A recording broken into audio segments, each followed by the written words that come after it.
Hi, everyone. Welcome back. My name is Terrence Fox, the head of innovation with iAvize, and thank you again for joining our Conversation With series. We had a brief of a hiatus from our last call with Patrick Waller, the director of e-commerce for Otter Products, which includes OtterBox, LifeProof, Leviri Solutions, etc. So I'm back. I'm refreshed. The whole team's feeling great. But we're headed into a month jam-packed with conversations from innovators, thought leaders, and disruptors. So we've got a lot to look forward to. Today, we're going to change things up a bit. Usually, I start these conversations with some recent trends, some data from McKinsey and other retail leaders, and then eventually segue to our guest speaker. But due to today's conversation, which I will call a powerhouse agenda of sorts, we're going to cut right to the chase. So why today is important is I'd say it's a culmination of what 2,000 plus brands are doing today and the gold nugget insights we can capture from the conversations that occur with their consumers every day, every moment on their site. So there's obviously a lot to share. And I'd like to cut right to it by introducing the US CEO of iAvize. His name is Nicolas de Rosen. Nicolas opened the US office in 2017 after a Series C funding. Nico, nice to see you. I see Fritz cut you in earlier today. I'm not done with your presentation yet, Nico. Give me a second. But obviously, Nicolas has helped shape the way that brands are modernizing their engagements with consumers today, and has been a large part of the vision iAvize has globally on how to humanize the digital experience at scale and make it profitable. So, Nico, you can hear me. Welcome. Hey, Terrence. Good to be here. Yeah. Thanks for joining, Nico. It's always a pleasure. I want to start with my favorite questions just to kind of get the audience into your head a bit. What are you reading these days? So the book I've selected is actually not one that I'm reading those days, one I read a few years ago, but I found it so inspiring that I'm still reflecting on it. It's Sapiens by, I think the author is called Yuval Noah Harari. Yep. Very inspiring in the sense that it got me to reflect on how and where I fit in the billions of humans that are roaming this planet. And it was a real lesson of humility. Yeah, I remember reading that myself. I was fascinated, little things about how we've evolved to birth children compared to, I think, a colt they mentioned in the book. And why our gestation cycle is so different. It does put things in perspective. I can relate to that. My next point that I wanted to bring up, because we're all consumers, Nico. Normally we're on the other side working with brands and helping them modernize how they engage. But as a consumer, put your shopping hat on for a second, Nico. What was a memorable experience you've had in your own past? Something stand out that maybe made you loyal to a brand for good? Was there a certain experience that you've had? I definitely have one experience that stands out. That came from a car accident I had 2 years ago. So not such a good event initially. My insurance was Geico, and they provided me an amazing experience throughout the weeks that followed that car accident, which is, I'd say, it's a pretty intense time in terms of emotions. They were on top of things. A typical example is that I was in the hospital, nothing severe, but still in the hospital. They called me to tell me that they would be delivering a car I could use for the next few weeks until things would get better. Bottom line is that 2 years after, I still remember this experience. And it leads me to confirm that brands that are investing into a elevated customer experience is definitely worth the investment. Because I've been sharing this experience with so many people since then. Just Look at now. There are probably a few thousand people that will be watching this live stream. And here again, I'm doing some advertising for Geico because their experience was fantastic. Yeah, I'm sure they appreciate the plug. Absolutely. So on that note, looking at today's consumer, obviously so much has changed this year, Nico. If you were to look ahead in January and imagine the sort of e-commerce growth we've seen year over year pre-pandemic, it probably would have been a little awe-inspiring and jaw-dropping. But under today's new circumstances, consumers have changed, their habits have changed, the way they buy has changed. I think to just open the floor in general, what are you seeing that consumers are doing, and how have they changed? Yeah, it's definitely been a roller coaster year in 2020, and it's not over yet, right? Based on the hundreds of customers that we assist in building their digital CX, the first thing is that we haven't really seen any new trends. We have more seen an acceleration of existing trends. The first one is the stronger investment in digital CX. So CX has always been top of mind for executives in retail. Actually, I think it's been on surveys provided by Forrester. It's always been a number 2 priority after the digital transformation.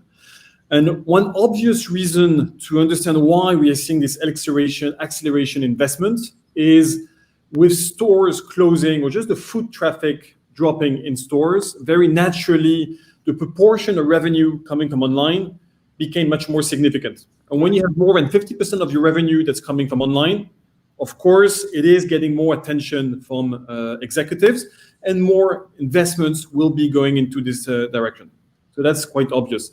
But there is something else that we are seeing is many brick and mortar brands, when you ask them to describe their brands, very naturally, they tend to use the example of the stores. Think of Lowe's, right? You walk into a Lowe's store, you will see the thousands of SKUs, the breadth of the product offering. You will see the smell of the wood. You'll have the DIY advisors that will help you in your refurbishment project. It's a very intense experience. You could also have the same thing with Sephora, right? In the cosmetics and beauty industry. But with the shift of in-store to online, the challenge was to transfer this excellent customer experience, because the online experience is very different. It's more self-service. You're exposed to maybe a few dozens products. You have to find out your answers, the answers by yourself. So very different experience. And clearly, businesses have identified the need to transfer that in-store experience to online, which again justifies those additional investments that we are seeing in digital CX. Yeah, so you've hit the nail on the head, right? Because otherwise your website acts like a brochure. And at a time when it's, your business depends on the performance of your website and the brochure at its current state, you need to have that same in-store experience. So I understand brands are throwing money at this and investing in digital CX, but what are they actually doing so that when you're not in a Lowe's store, you still smell the sawdust on Lowe's.com, as an example? Yeah, I think there are a whole list of initiatives, but the ones that I think they have the most value to be shared is one of them in the world of messaging. So everyone knows that chat with us button that they have on the website. What we are seeing is more sophistication on the content, the respondent that is actually engaging with the shoppers, right? Before you had the chat with us, now it's not only an in-house agent that will be engaging with the shoppers, it's going to be a rich mix of respondents. I'm taking the example of Samsung.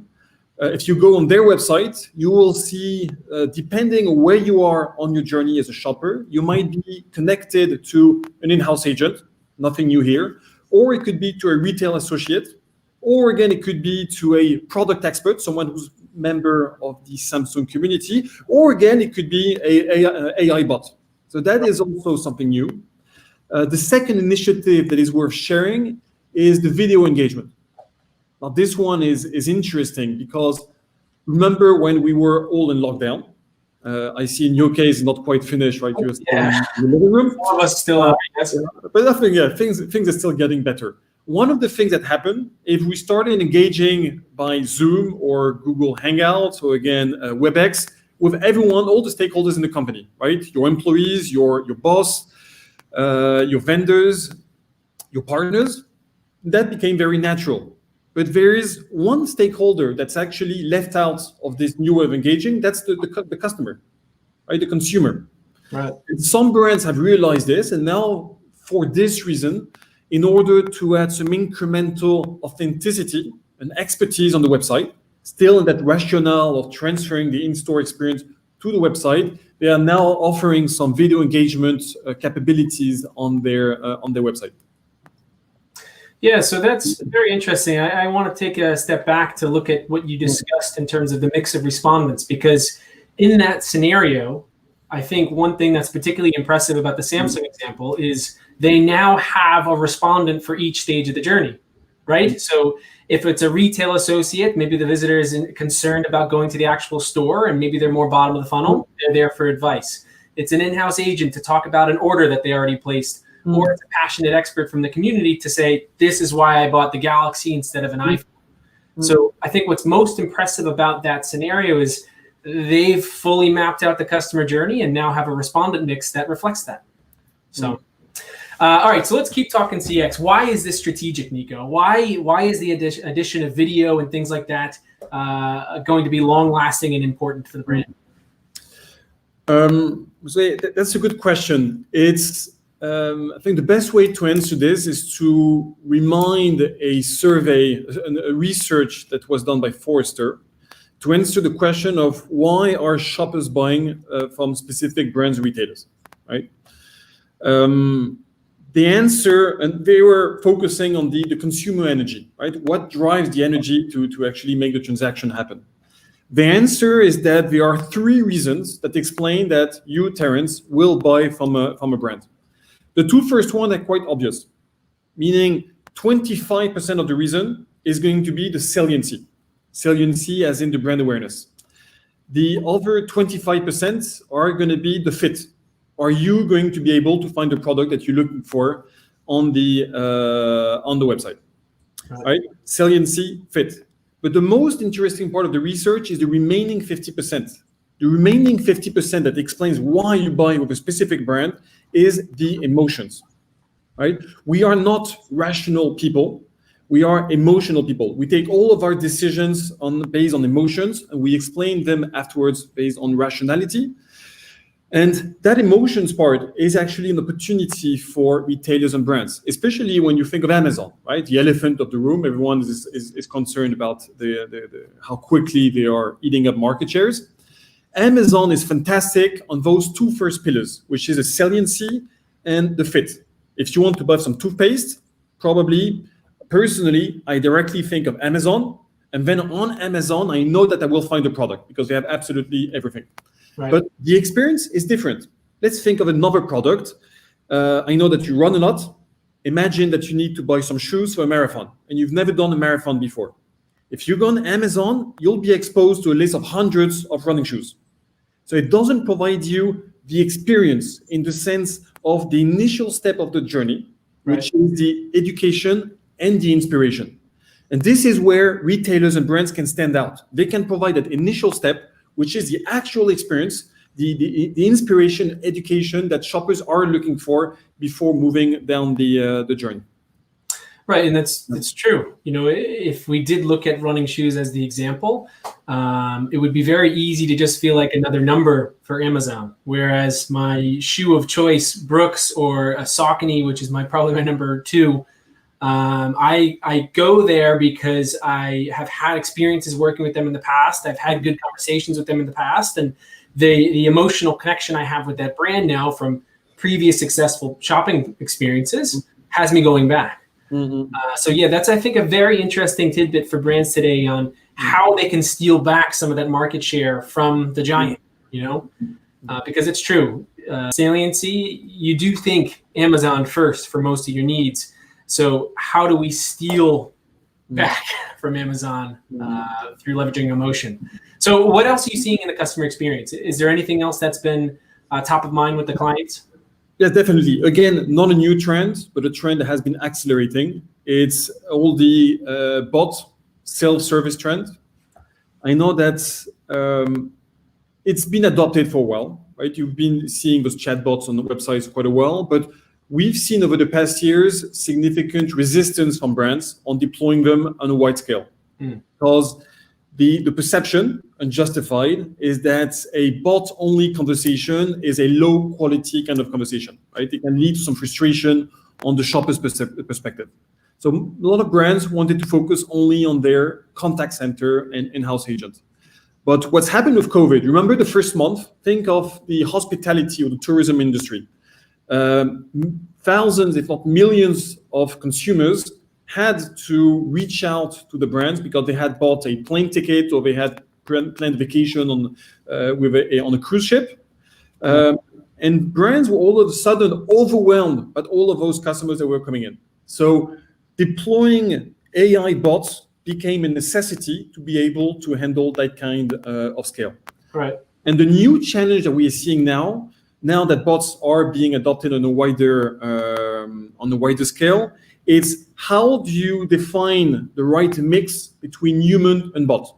Because humans only great quality, but its ROI is not good enough. It's not scalable, and bots super scalable. But again, it doesn't provide the empathy, the authenticity that brands are looking for. So it's about finding the right mix so that tech can actually enhance the human aspect of a customer engagement. Yeah, I know we've talked about this in the past, the sort of negative incremental experience you can create with a bot, right?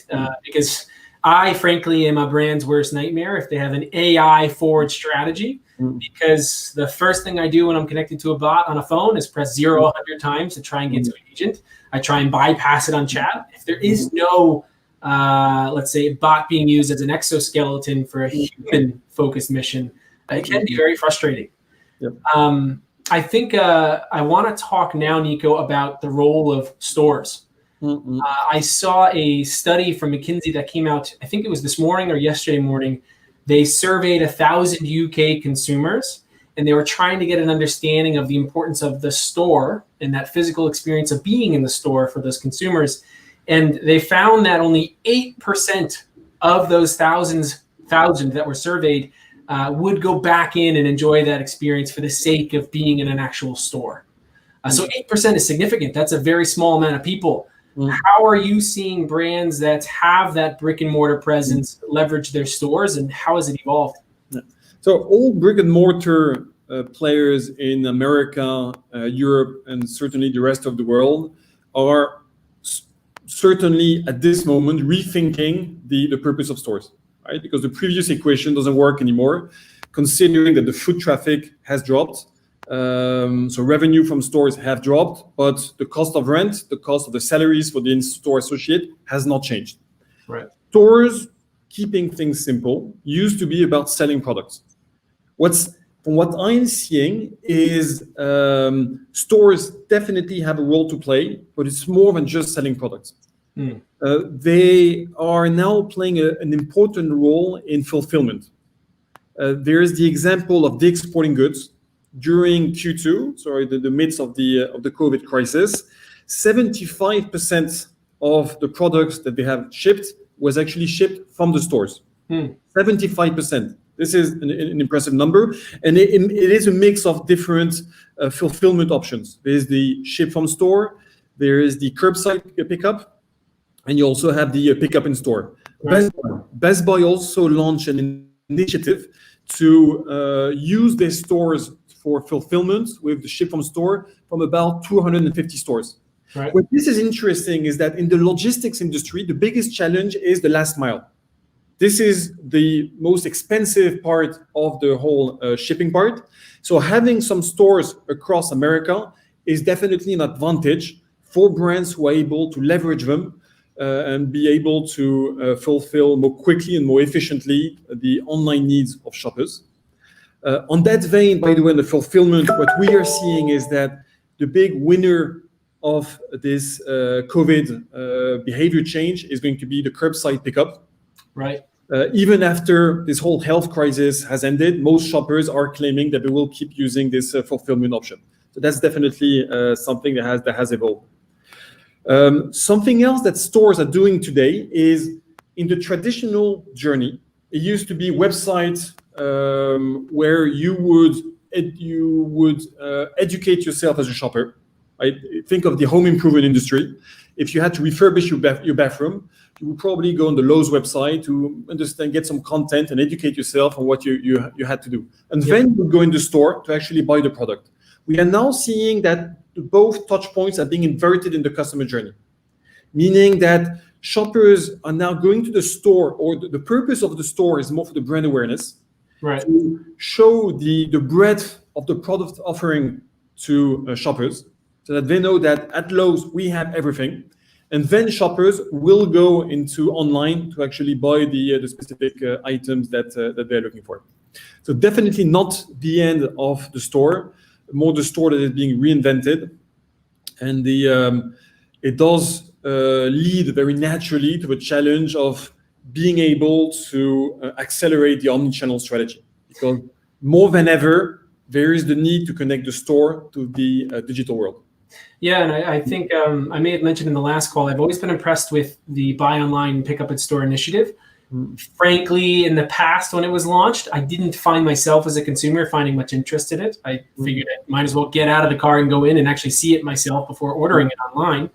But I have been impressed with how sticky it's been, and other initiatives tied to it. I think I mentioned in the last call, it was Sam's Club, I believe, in April that launched that concierge service for those at risk for COVID, where they'll actually come to your car with a tablet and let you do the ordering from your car, and they'll bring the products to you. So it has been interesting to see how BOPIS, buy online, pick up in store, has evolved, but also how the store has evolved, right? It still has a necessary need in the consumer journey. It might just have a slightly different role than it's used to having. So moving on from stores, let's talk D2C, Nico. A title, I'd say it seemed like overnight a few years ago, a title that was added to almost everyone's name on LinkedIn. What's going on in the world of D2C right now? Yeah, the D2C, direct to consumers, has been around for a while, right? Initially driven by different reasons. One of them is that when brands would bypass the retailers, it's better margins, because you don't need to share those margins with the retailer. There was also because some brands are paying so much attention to delivering an experience. If brands are not in control of the actual selling process of the transaction, it makes it harder to deliver an experience. It was also about being in direct contact with the consumer to get some data, and therefore to improve your business decisions in the future. And all of this has been accelerated by some startups like Glossier, which have disrupted the industry and forced some industry leaders to develop similar strategies. But what's happened with COVID is two things that had accelerated this shift, because one obstacle for this change is that in deploying such a D2C strategy, you are competing with your partner retailers, right? Which can be not well perceived from your partners, and therefore many brands have decided not to go in this direction. But with COVID, two things happen. The first one is that because either stores were closed or the foot traffic in stores dropped, it also means that the revenue coming from all of these retailers significantly dropped. Right. So force brands to find alternative sources, drivers of revenue. And the second reason that is even more obvious is that in the midst of the crisis, some retailers focused only on what they called essential products. So if as a brand, you were not selling some essential products, those retailers would even cut you from their inventory. As simple as this, it's not a drop in the revenue, it's just their partners would tell them we're not selling you anymore. And I remember one of our customer that is selling some hair trimming kind of products, not considered essential. They lost 100% of the revenue in a matter of a few days because they're the story of what I've just shared. Right, so some upside, or they're cutting them free, right, from those kind of awkward conversation to have when you're pulling from a retail partner. So, Nico, you're in a very unique situation, right? You have kind of a global view of retail as it's evolved with the coronavirus from the EU spreading over to the US, and of course from I'll call it the 1,000-mile overview point where you can see these major brands making major changes. And a nice thing, as I've said in the past, is some brands have never moved this quickly, but it's nice to see them evolve for consumers. Let's do some forward thinking here, Nico. What's next? What's around the bend? So I wish I had a crystal ball. What I can tell you is not anything new that's going to happen, but more is going to be an ongoing continuation of the main trends that I have shared. What we also likely to see, and I don't think I'm taking many risks in sharing this, is that pure players and digital mature retailers are going to emerge even stronger than before, right? Right. And we've already seen this with the results on Q2, right? The results of businesses like I've talked about Dix. I believe that the online sales increased by 192%. Yeah. Best Buy also leading the pack with an increase of 242% of the online sales. Wayfair, a pure player, the online sales increased by 85%. So this environment is going to solidify the positioning of those mature digital players. Something else that we will see is because stores will become an asset, as we've talked about, it will force some brick and mortar players to accelerate the digital transformation and deploy an omni-channel strategy to be able to compete with those industry leaders. Yeah, so I've always talked about the dinosaurs in the digital space, right? Those that are not innovating, that are kind of resisting this change. We have seen a lot of brands fall into bankruptcy and are struggling to come back out. But I do find it interesting, right? When we think about the sort of digital changes we're making to our customer experience, I frankly feel that what we're doing now and the changes that are happening now are going to stick. You know, if someone can find that, hey, it's a heck of a lot easier just to buy from my car, from Sam's Club, or from my couch and have it delivered same day. Like Walmart just launched their Walmart Plus initiative to compete against Amazon Prime to get in that space. I think that these changes are going to stay. And the benefit, of course, for the brands that are keeping up is that they're building a foundation for what's to come. You know? Absolutely. All right, wonderful. So I think that takes us to the end of our interrogation with the US CEO of iAvize. Fritz, do we have any questions from the group today, or will we be taking those after the call? I don't think we will, because he would have probably already bothered us from that. So make sure you feel comfortable leaving questions on our live stream on Facebook, LinkedIn, etc.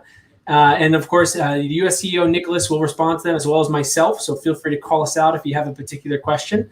But Nico, it was nice to have you here. Thank you for joining us, and thank you for making the time. Thanks, Terence. So I want to, before we go, if you've enjoyed today's conversation, make sure you like us, share, comment, ask us difficult questions, anything that you feel you benefit from, go ahead and do so. But before we go, I wanted to take a note to preempt next week's conversation. Next week, we have the author of, and I'm going to read this to make sure I don't get them all wrong, because he's an extensive author.